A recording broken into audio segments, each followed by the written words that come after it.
Magandang umaga sa ating lahat mga kalapatids. So nagludo ako kahapon mga kalapatids ng 4 na ibon. At 2 doon ay sinali ko sa Young Bird Fan Race exclusive sa TRPU. So nag-release ang TRPU mga kalapatids ng 6:20 ng umaga. Distance po natin ay nasa 50 kilometers Abuyog, Leyte. So maganda naman yung panahon natin mga kalapatids. Maliwalas.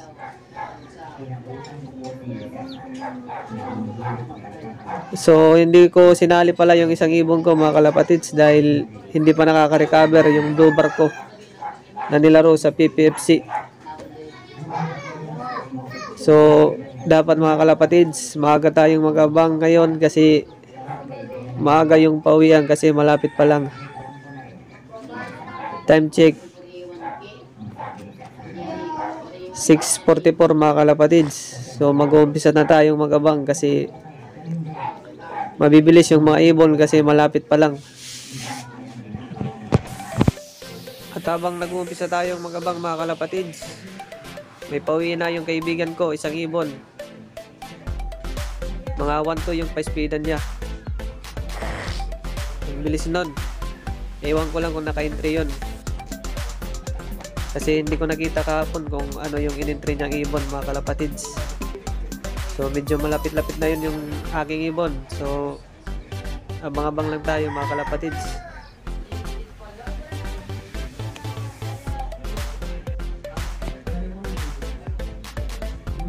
Yun mga kalapatids, meron na naman isang ibon.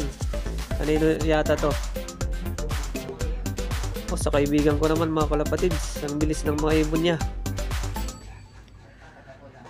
Wala pa yung mga ibon ko. Sa kanya, 2 na. Ang galing. Mga 1-2 plus yung speed nun, mga kalapatids.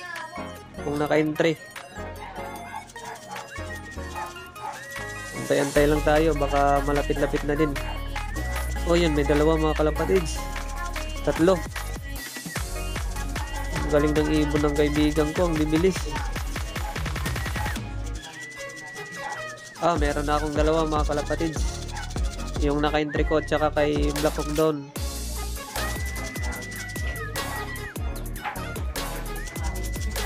Sana pumasok to kaagad kasi naka-entry. Yun o, anak ko ni Black Hawk Down mga kalapatids. Yun na. First dropper. Black Hawk Down Junior. So papapasukin ko muna mga kalapatids yung mga ibon ko.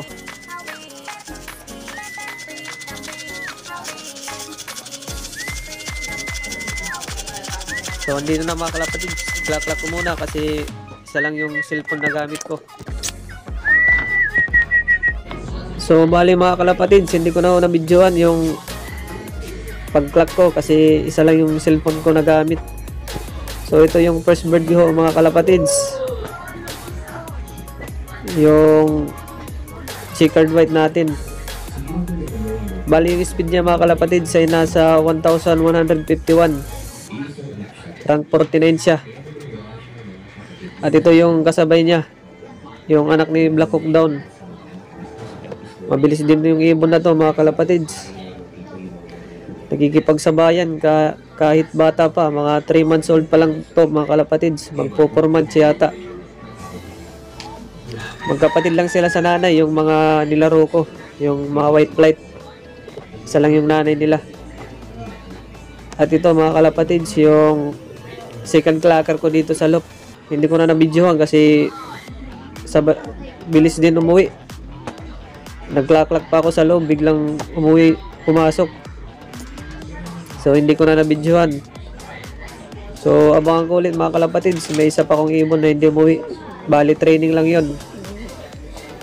Tara mga kalapatids, abangan natin. So habang naglilinis ako mga kalapatids ng loop ko dito sa loob, biglang bumaba yung dumating pala yung isang ibon ko. Kapatid dito ng blue bar mga kalapatids na matagal umuwi. Yung nilaro ko sa PPFC, zero clacking. Bali magkapatid sila. Buti na lang hindi ko siya in-entry kasi bala ko siyang isali sa YB. Yung white plate na lang yung sinali ko. Yun na nga mga kalapatids, kumpleto yung ibon ko. Ito yung last dropper ko dito sa loop. Yung kapatid ng blue bar na nilaro ko sa PPFC. Yung mabagal umuwi. Ito mga kalapatids, papakita ko sa inyo. Kasi hindi ko siya niload. Hindi pa kasi nakaka-recover. Ito, yung blue bar. Hindi pa nakaka-recover galing sa Surigao. Bali, magto 2 weeks siya dun bago umuwi. Pero may sticker pa naman, hindi nagpadagit yata. Yun na nga mga kalapatids, papakainin ko na yung mga ibon ko. Kasi mga gutom na to. Konti lang yung pinakain ko sa kanila kahapon. Kaya papakainin ko sila ngayon ng medyo madami-dami. Nakapag-relax na naman sila. So pakain ko na mga kalapatids.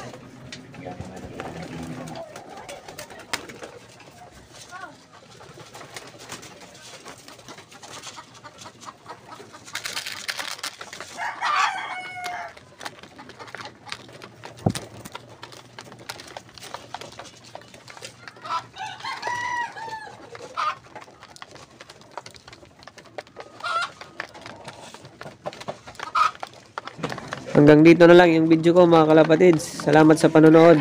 Please subscribe my YouTube channel. Salamat.